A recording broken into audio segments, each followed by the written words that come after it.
Gostaria de fazer uma pergunta às nossas mães e gostaria que você se manifestasse ficando de pé. Quantas mães motoristas nós temos aqui? Fique de pé. Quantas mães cozinheiras? Quantas mães psicólogas? Quantas mães professoras? Quantas mães lutadoras? Quantas mães arquitetas? Quantas mães que são motoristas especiais para os filhos? Ficam o dia inteiro com os filhos. Temos aí algumas que ficaram de pé. Quantas irmãs, quantas mães que são administradoras? Pode sentar. Você, mãe, é tudo isso. Você, mãe, é tudo isso. Você tem a sua atividade profissional ou não. Você pode exercer uma atividade fora de casa profissional, ou você pode também desenvolver uma outra atividade também em casa, com todos esses requisitos, com todas essas qualidades, com todas essas atribuições. Você, mãe, é psicóloga, você, mãe, é professora, você, mãe, é cozinheira, você luta em defesa dos seus filhos, você os carrega para todos os lugares, você é mãe para lá, para cá, defensora dos direitos do seu filho, você é enfermeira, você é médica, você é farmacêutica, você é tanta coisa para nós, filhos. E eu confesso a vocês que às vezes eu fico com inveja, principalmente hoje. Uma cesta de café da manhã para a mãe, e aí a filha vai, abraça a mãe, fala um montão de coisa, a gente fica chupando o dedo. Nós ficamos assim, muito agradecidos pela mãe. Nós ficamos felizes quando a mãe é honrada, essa é a verdade. Eu não fico com inveja e com ciúme de maneira alguma. Pelo contrário, me alegra que uma mãe representa para o seu filho, para a sua família. Eu sei, irmãos, que aquele ideal de mãe, nem sempre nós alcançamos, como também não alcançamos, muitas vezes, o ideal de pai. Nós não somos perfeitos, e eu acredito que há um peso muito forte colocado sobre as mães, há uma carga muito pesada. A minha pastoral, no boletim, fala sobre isso. Nós não podemos pensar nas mães como aquelas que podem suportar todas as coisas, sempre firmes, fortes, valentes, nunca reclamando. Não, não podemos pensar assim. Elas também amam, e quando amam também sofrem, se dedicam, fazem o possível e o impossível, muitas vezes carregando a carga de todos em casa, aquele termômetro, aquela balança. Tem sido difícil realmente para as nossas famílias, tem sido difícil para o papai, para a mamãe e para os filhos. É uma luta de todos nós, que deve haver um equilíbrio, uma balança, uma soma de forças, uma divisão de atribuições, de papéis, para que haja equilíbrio no lar, e não tudo em cima de uma só pessoa. Muitas vezes a maternidade é muito desgastante, nós sabemos disso. A Bíblia traz um exemplo, peço que você abra a sua Bíblia, 1 Timóteo, 2 Timóteo, capítulo 1, versos de 1 a 5, ela traz uma história, um exemplo, uma narrativa, em que vó e mãe, juntas, elas trataram do menino Timóteo, uma ação em conjunto, em que Paulo endereça uma carta para um jovem Timóteo, que tem conexão com uma família. Isso é muito importante. ele endereça a sua carta para um jovem chamado Timóteo, e o ministério deste jovem tem conexão, se linka com a sua família, a sua avó, Lloyd, e a sua mãe, Eunice. A narrativa bíblica, segunda epístola de Paulo a Timóteo, no capítulo de número 1, os versos de 1 a 5. Paulo, apóstolo de Cristo Jesus, pela vontade de Deus, de conformidade com a promessa da vida que está em Cristo Jesus, ao amado filho Timóteo, graça, misericórdia e paz da parte de Deus e Pai de Jesus Cristo nosso Senhor. Dou graças a Deus, a quem desde os meus antepassados sirvo com consciência pura, porque sem cessar me lembro de ti nas minhas orações dia e noite. Lembrado das tuas lágrimas, estou ansioso por ver-te, para que eu transborde de alegria, pela recordação que guardo da tua fé, sem fingimento, a mesma que primeiramente habitou em tua avó Lloyd e em tua mãe Eunice, e estou certo de que também habita em ti. Com certeza, o jovem Timóteo, que recebe uma orientação espiritual do maior apóstolo, o apóstolo Paulo, com certeza este jovem recebeu as primeiras orientações em sua casa. Ele teve o seu exemplo, o exemplo da casa, do lar, da sua família em primeiro lugar. E se Timóteo não tivesse sido orientado pela sua família, talvez Paulo estivesse perdendo tempo com aquele menino, com aquela criança. Talvez a primeira e a segunda carta de Paulo não fizessem tanto efeito, não tivessem tanta propriedade espiritual e autoridade outorgada por Deus, se de antemão Timóteo não tivesse sido obediente, cuidadoso, ouvinte e preparado, assistido pela sua avó e pela sua mãe. Eu quero destacar com o irmão aqui, rapidamente, 3 coisas importantes na história desse rapaz, deste menino, deste jovem, que se tornou um pastor na cidade de Éfeso, na Ásia. E Paulo trata deste jovem como pastor, endereçando 2 cartas com orientações para o seu ministério, que deveriam ser lidas por toda aquela região. Mas nós temos uma trajetória na vida desse rapaz. Em primeiro lugar, eu quero destacar a oração e o apoio espiritual que ele recebe. E Paulo faz esse destaque. Paulo destaca aqui, na sua saudação, amado filho Timóteo, e ele faz menção ao Senhor Deus, e ele então dá graças a Deus pelos antepassados. Ele faz menção aos seus antepassados.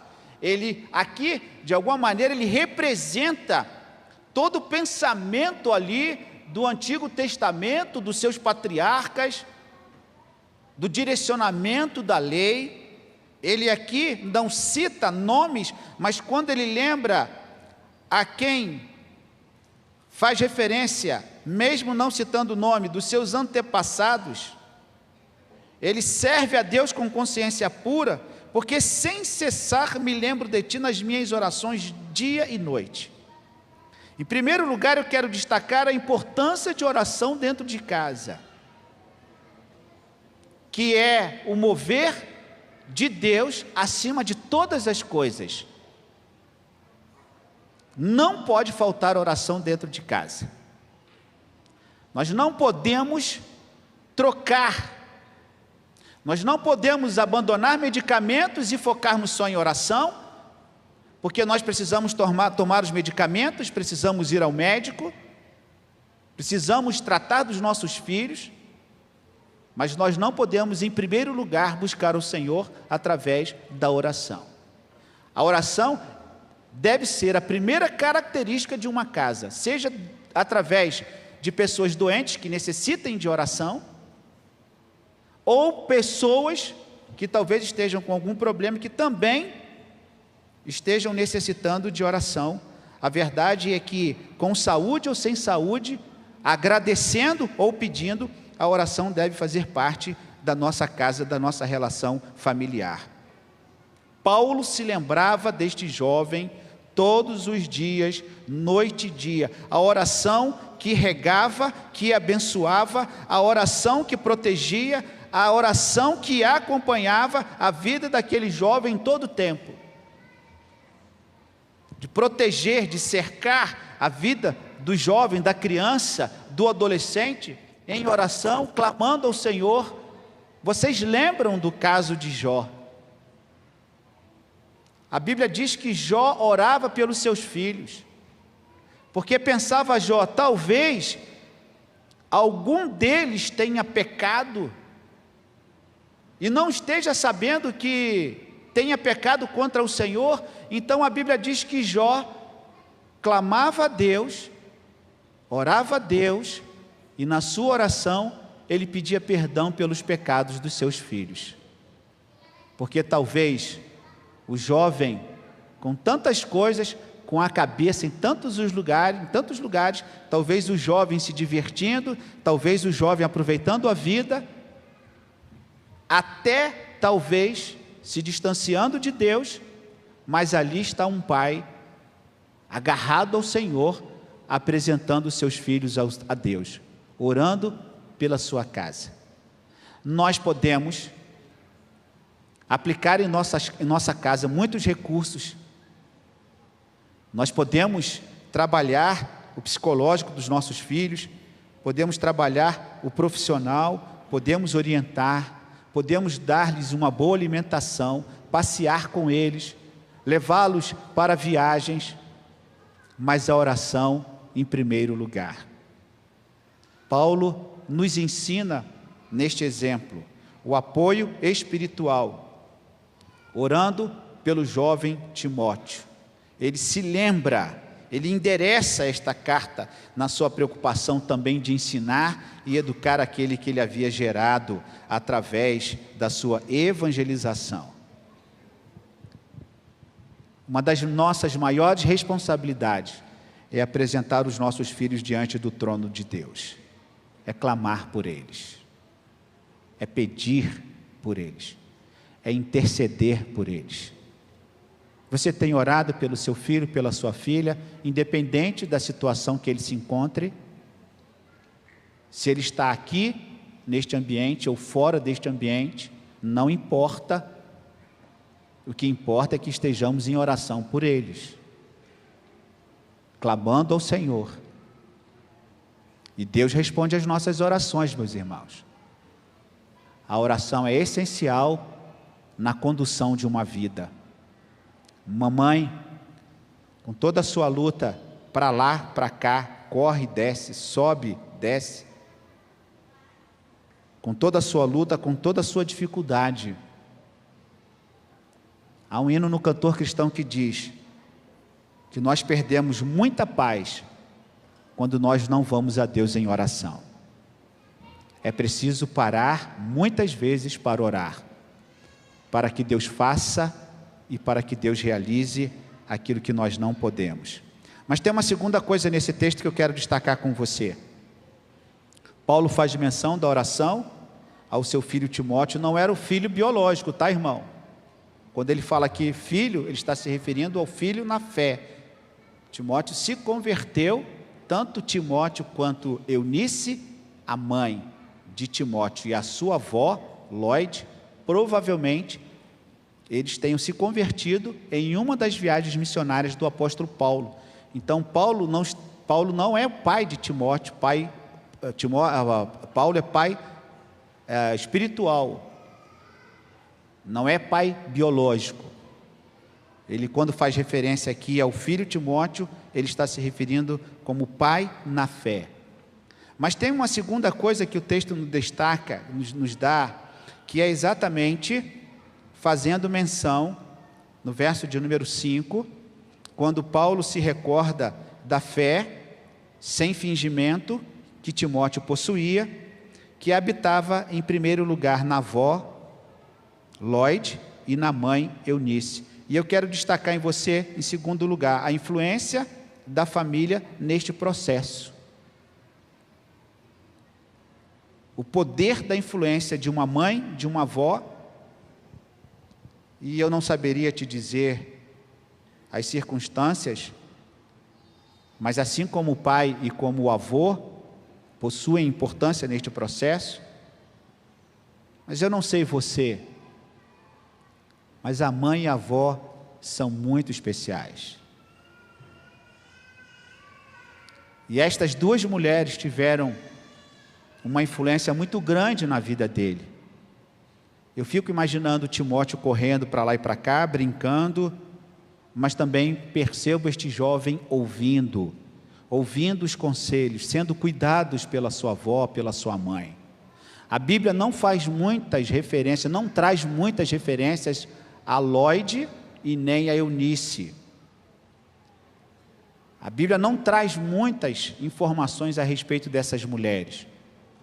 Elas aparecem em 2 textos, 3 textos, possivelmente se converteram através de um dos ministérios de viagem do apóstolo Paulo, que elas deixaram o judaísmo e se converteram ao cristianismo, aceitando a Cristo como Senhor e Salvador, e elas então transmitiram o evangelho para o jovem Timóteo.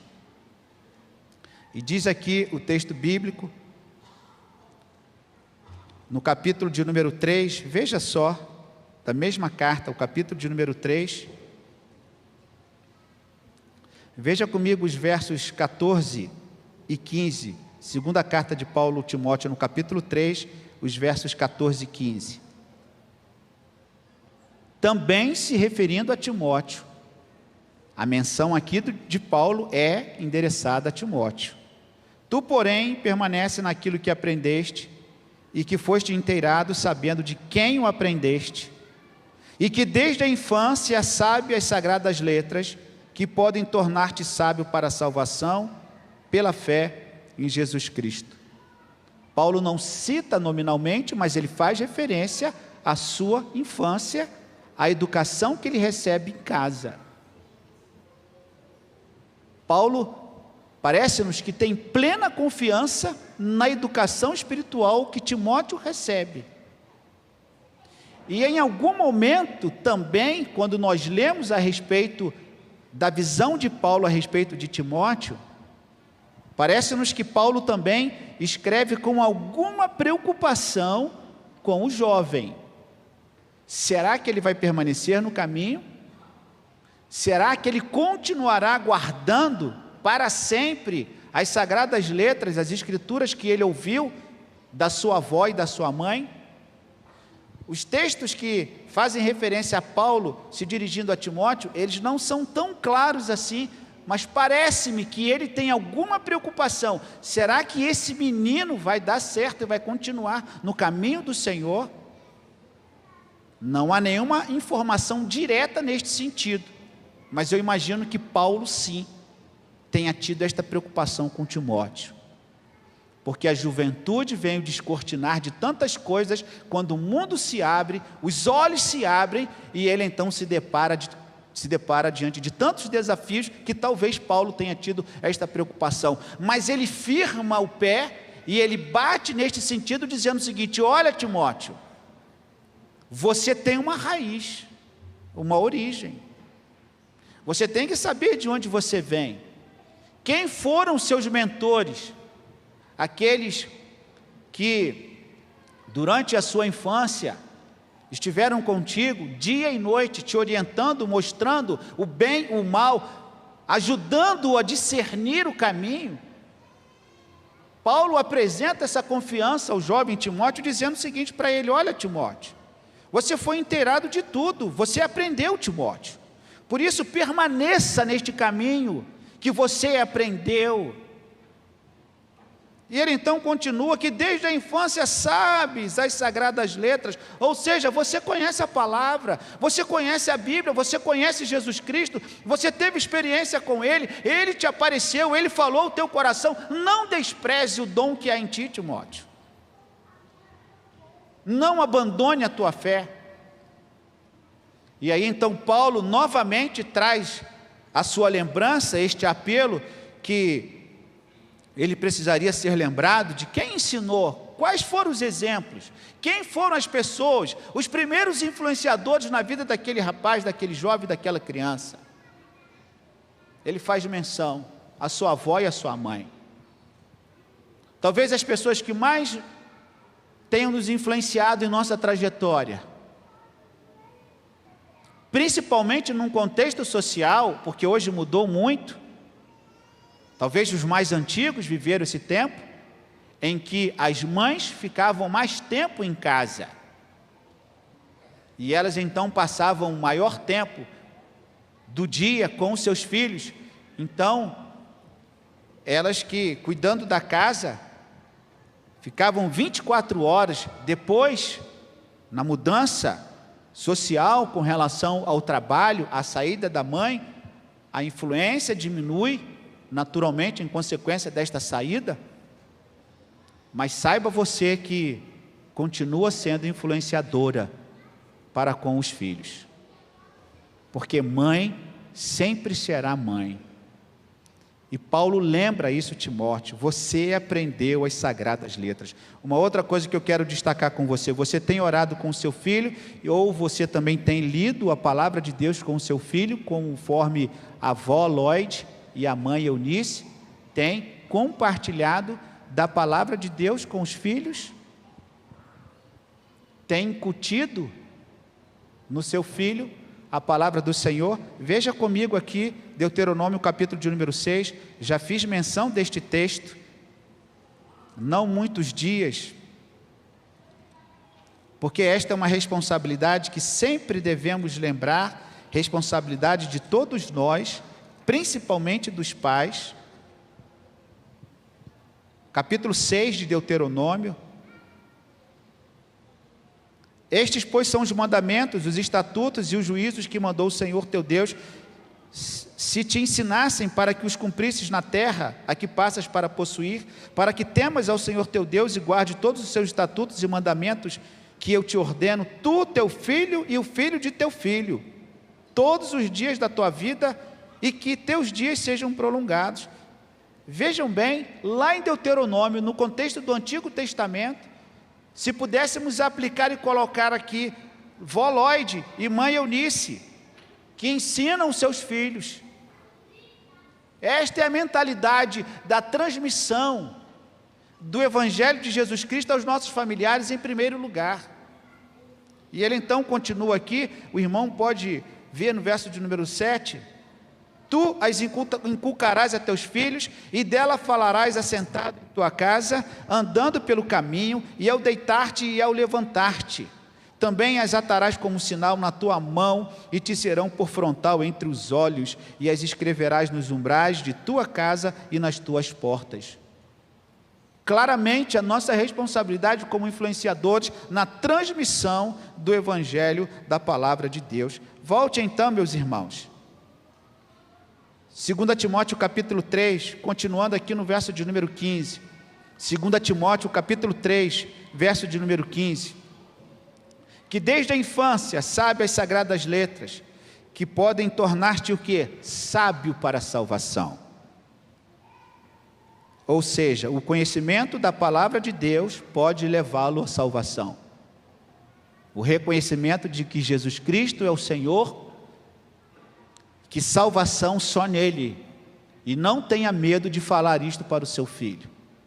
Não tenha medo de compartilhar esta verdade com o seu filho. Então, meus irmãos, somos os maiores influenciadores desde a infância. Nós estamos neste caminho de ajudar e direcionar os nossos filhos. Nós temos a escola, temos o clube, temos os nossos amigos, mas o maior exemplo está em nossa casa. Precisamos fazer o dever de casa. O lar é a primeira escola dos nossos filhos e os responsáveis são os primeiros professores dos seus filhos. Mas eu quero concluir destacando uma terceira coisa, que é uma espécie de resultado daquela infância, daquela educação. Volte aqui para o primeiro capítulo da segunda epístola a Timóteo. 1 Timóteo capítulo 1, o verso de número 5. O resultado da educação de uma avó que transmite para a sua filha, que transmite para o seu neto, para uma família que está inteiramente envolvida no processo de educação espiritual, na educação cristã da sua família, e o resultado aqui no verso de número 5, pela recordação que guardo de tua fé sem fingimento. Uma educação autêntica, verdadeira, produz filhos autênticos e verdadeiros. Uma educação firmada na palavra de Deus, tendo como resposta o arrependimento e a confissão dos pecados por parte dos filhos, tende a produzir filhos convertidos e comprometidos com Deus. Irmãos, não tenha medo de falar sobre o pecado com seu filho. Não tenha medo de mostrar-lhes o pecado ou o erro.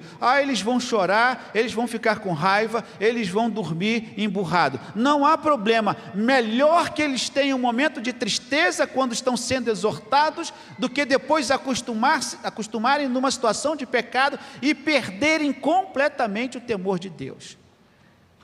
Melhor dormir emburrado, porque você chamou atenção, porque você exortou, do que ele acordar e achar que aquilo é normal, e o pai não chamou atenção, a mãe não chamou atenção, ninguém se preocupou com ele, e ele acha que aquele comportamento é normal. Ele precisa ser confrontado, e se ele decidir pelo erro, é uma responsabilidade dele. Não tenha medo de confrontar o seu filho com o pecado. Não tenha medo. Ele vai ficar com raiva de Deus. Isso é problema dele e Deus. Deixa ele resolver com Deus. O que não pode, muitas vezes, é passar a mão na cabeça do filho, ou de quem quer que seja. A influência destas mulheres, destas mães, fez com que o caráter daquele jovem, daquele menino, fosse um caráter íntegro. Aqui, neste verso, quando a Bíblia fala sobre fé sem fingimento, aqui a menção no grego é uma fé sem hipocrisia.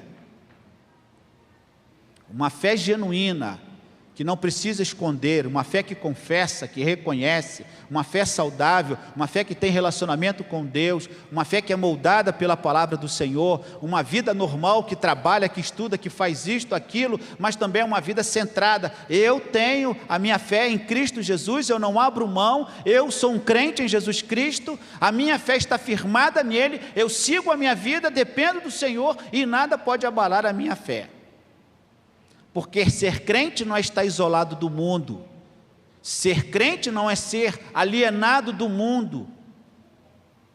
E você pode ter a sua vida, e esta vida deve ser vivida em Cristo Jesus em todo o tempo, em todos os lugares.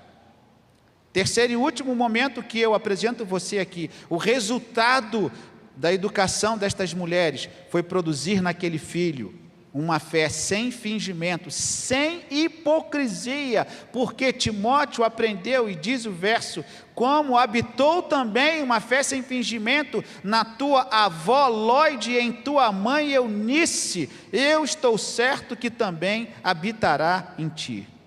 Uma fé sem fingimento, sem hipocrisia, uma fé forte, pronta para enfrentar os desafios, pronta para enfrentar a vida, uma fé que, em primeiro lugar, ele precisava conhecer ao Senhor, para que todas as coisas pudessem ser acrescentadas. Por isso, meus irmãos, o maior ministério que nós podemos ter, o maior ministério, você mãe, que você pode ter, é este ministério de orientar os seus filhos na presença do Senhor.